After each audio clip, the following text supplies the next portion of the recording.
day of the doctor.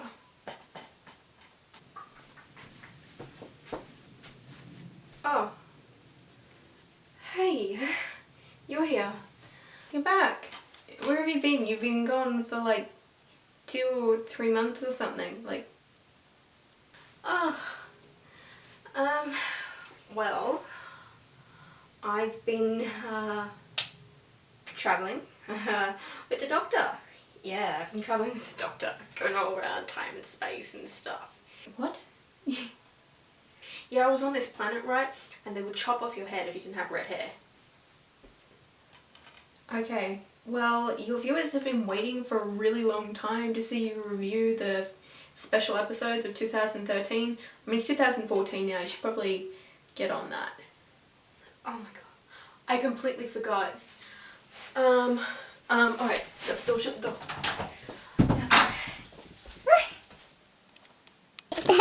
We should totally just move the camera over here and then set it up and...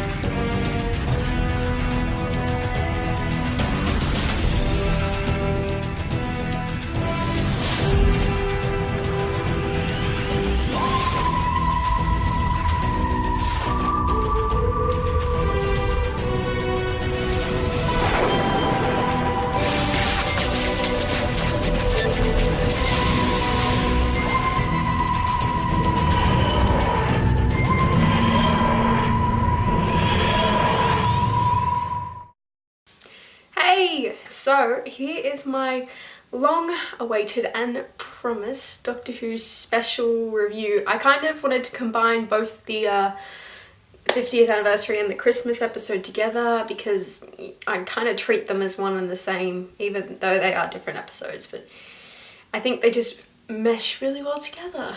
First off, 50th anniversary. I can't believe that, you know, it was only a couple of months ago that I was standing in front of my camera and I was talking about how excited I was for it and all my plans and talking about how I was going to kill someone if Rose and Ten didn't get back together. I should say that there's a few dead bodies lying around my house casually now. Don't say I didn't warn you. And then, secondly, I still loved it. I absolutely loved the 50th anniversary with all my heart. As I still consider myself a new Whovian, which I only really got into the fandom kind of late 2012, I still haven't been privy to old Who, so I should do that soon. The interactions in this episode left me laughing my head off the entire time. It was such a perfect combination of the 3 actors of Chinny, Sandshoes and Grandpa. Oh, I loved the absolute mocking of one another. I loved when Tennant first walked onto the new TARDIS and he kind of looked around and they were like, oh, look at the circly things. I love the circly things. So I was like, I don't know what the circly things are, but you know, I love them too. I was really happy to finally have kind of an reasoning why Queen Elizabeth hated the Doctor so much. I think it was the Shakespearean episode a couple of seasons back and she was trying to kill him and no one understood why, and it's kind of been a running gag. I mean, they were married? That was weird. I can't get over the part where they were all like, oh, we've got our sonic screwdrivers and we can do maths and if we do this to the door and then eventually it will learn to do wood or something. And then the door was open. Why didn't anybody check that? I don't know. You'd think that they'd stand there and shake the door handle and be like, woe is me, let us out. But it didn't happen. It just reminds me how silly the Doctor can be sometimes. Even if there's 3 of them, that he is not as much of a genius as he claims to be, which is a great source of humour. I loved the inclusion of the Zygons in this episode. I mean, I think that they're starting to get like a lot better with the costuming of sorts. Like I know that the whole concept of Zygons is just weird in the first place. They have these sucker thingies and they're really weird looking, but I just felt like they got really well carried off in this episode. I mean, you've got to remember it's a television show, it's not a movie, but the kind of quality that we're getting from it is just ever increasing and it just blows my mind. And I'm pretty sure I mean, besides the Daleks, I don't think anyone died in this episode. I mean, if you count the War Doctor's regeneration as dying as such, then yes, someone died, but otherwise, no one really died, which is good. I love the way that they kind of mesh the three different Doctors' storylines together to fit them. It was really cool to see, you know, the Doctor on the brink of blowing up Gallifrey. I kind of always, you know, wanted to see, because they kept talking about this inner turmoil that they had, and they didn't talk about the War Doctor or whatever. And then to finally have him on the screen and to see what he had to go through, and you know, how he didn't even believe himself to be the Doctor. That was just, it was really cool. About crying. You will be very proud of me, my dear viewers. I only cried once in this entire episode. Once. And I will probably say that it's the most illogical crying for any part of a television show ever. Would you like to know why? I will tell you why. You may recall a certain scene towards the end of the episode in which all the Doctors are getting on their TARDISes. Didn't cry at that, no. Even when Tennant said, "I don't want to go," I still had dry eyes. It was then that Tom Baker happened to walk onto the screen. And again, I have not seen Tom Baker's Doctor. I have not seen the Fourth Doctor, but for some reason, I burst out crying. I was sitting in my lounge chair and I was like a red squiggly mess and I started crying. He's like, "Oh, we revisit the good faces." Then they started talking about Gallifrey. Gallifrey Falls no more. Hello. Awesome.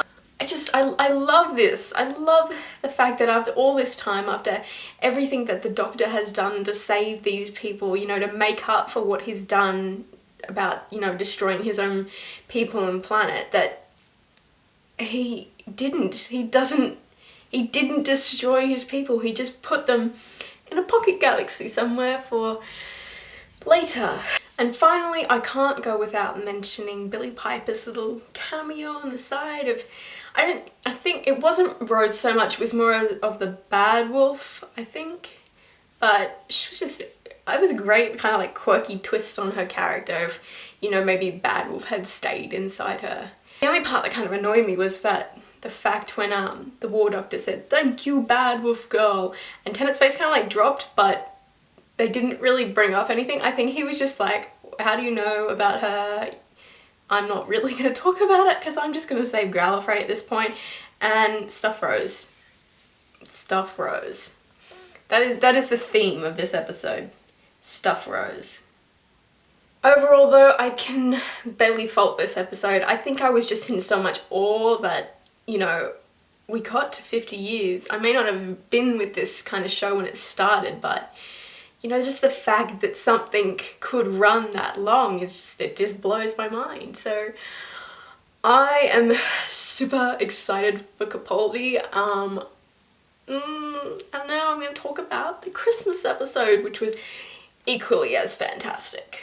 So from seeing some of the posters of the show, I was like, Clara's outfit looks kind of familiar. So I don't know if you guys remember, but one of my reviews a while back, I was actually wearing something quite similar, and I was thinking about wearing it this episode, but you know, now I have red hair, it doesn't quite go.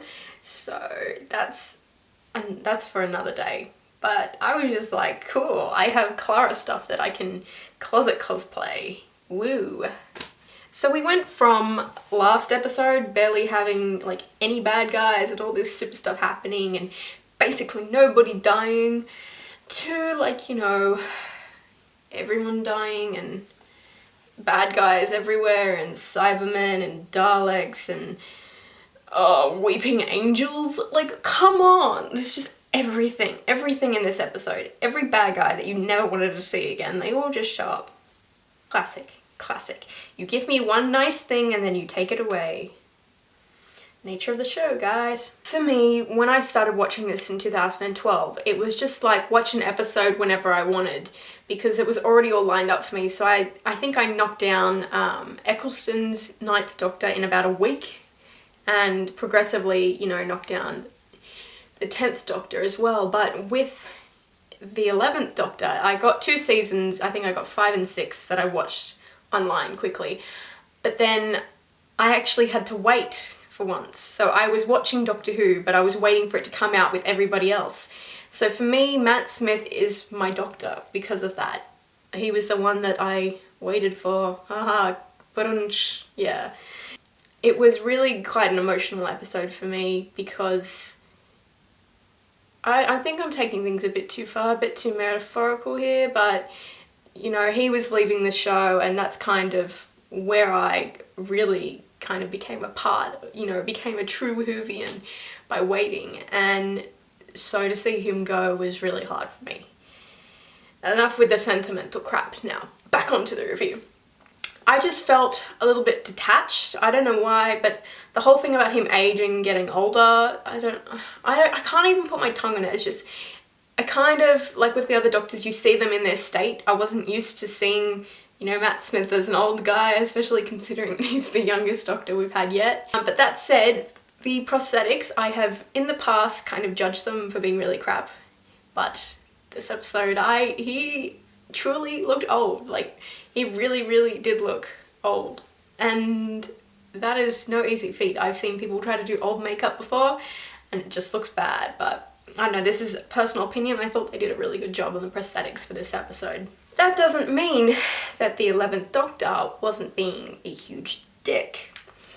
The fact that he tried to send Clara away twice did not impress me. He tried to do that once when he was the 9th Doctor with Rose, and I just sat there going, have you not learned? They always come back. You can't escape them. It's weird because they're not supposed to be superhuman, but they'll find a superhuman way to get back to you, and it'll bite you in the butt every time because they're gonna cry while you regenerate, and I'm gonna cry while you regenerate too.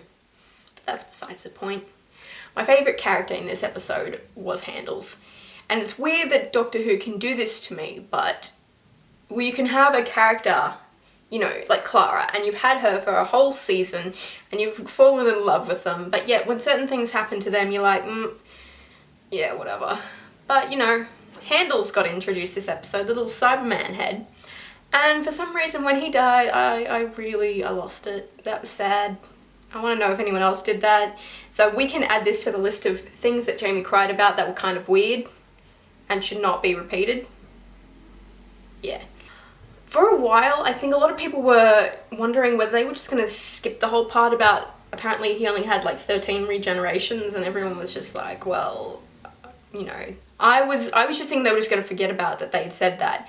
But they didn't. They had a nice little loophole with the Gallifreyans saving him and giving him some more lives. So I'm not sure how many more they gave him. Probably a lot. They can probably run with that now. They can just have like another 50 lives, you know, another 50 Doctors.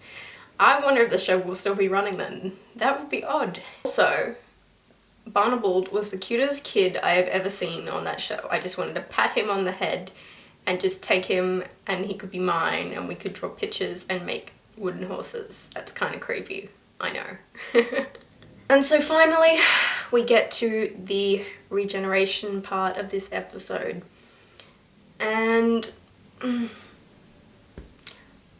I loved it. I loved the regeneration.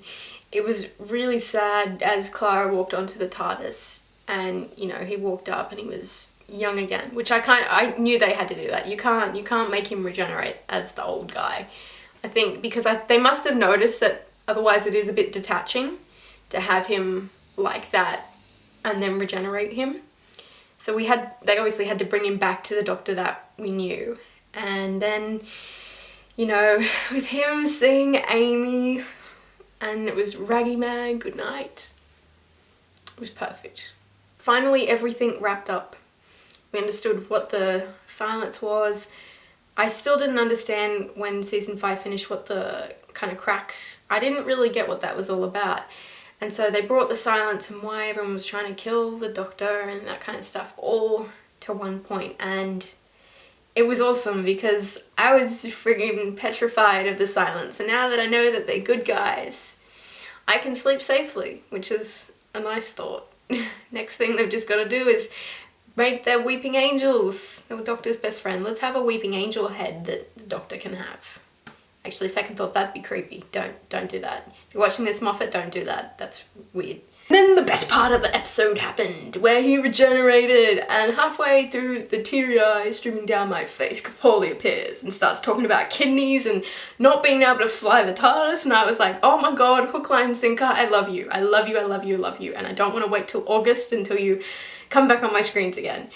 But I think I'm gonna adore Capaldi. From the moment they announced him, I was a bit like, it'd be weird because he's older again, and I don't want to be one of those people that's like, oh, I'm not gonna watch it because he's an old guy and he's not eye candy anymore. But I think it'll be good because we can have a doctor now and we don't have to worry about, you know, falling in love with him because he's gorgeous. I mean, Capaldi is a very handsome old man, but I can actually focus now on his adventures and his character, and that makes me super, super pumped. And I know I said this about 5 times now, but I cannot wait.